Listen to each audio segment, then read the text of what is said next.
Back in June, user OG Jimbo did a video on a man by the name of Mohammed Nazim, a resident of the Maldives who stood up in a crowded auditorium and said to the lecturer, a cleric by the name of Zakir Naik, "I have read the translation of Quran, yet I still do not believe in a religion. What do you think my verdict would be, since Maldives is 100% Muslim, as many claim, but I do not believe so?" Islamic cleric Zakir Naik asked Mohammed Nazim, "Are you a Muslim?"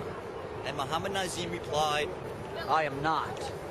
At which point the crowd of devout Muslims were outraged. They shouted curses, insults, and Mohammed Nazim was attacked and arrested.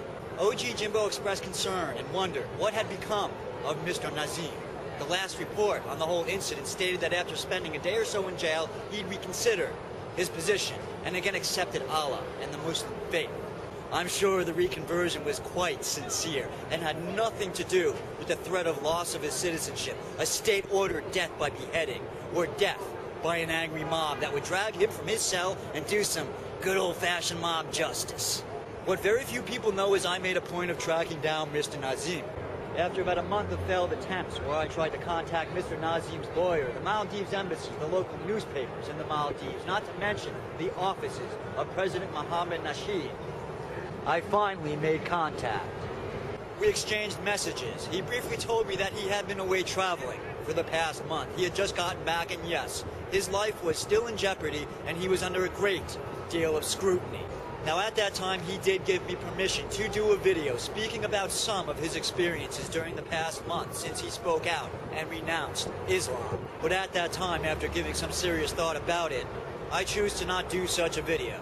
I try to exercise some responsibility on what I put on my channel, and the idea that a video I post may lead to a man's death, I decided I could not risk that. But it is 7 months later, and I get the impression that the political climate in the Maldives is shifting as more people speak out in the fight against religious extremism.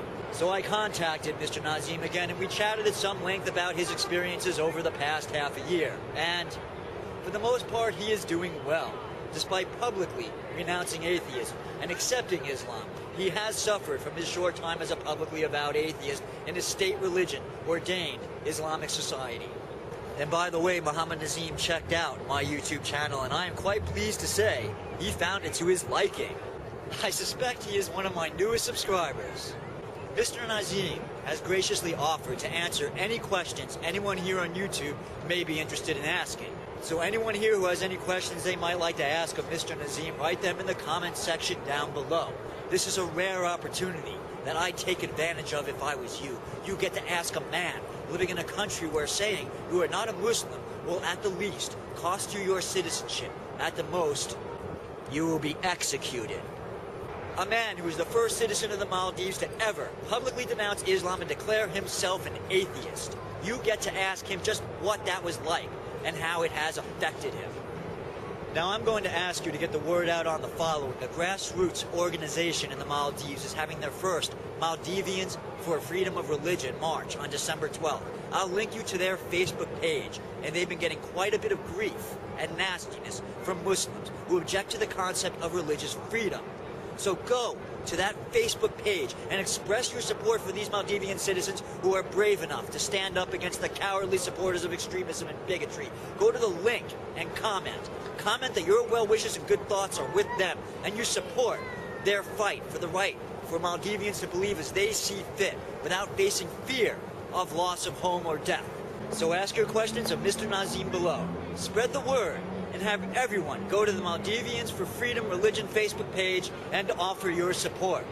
This is the True Puka coming to you from New York City. And remember, if you find these words upsetting, I know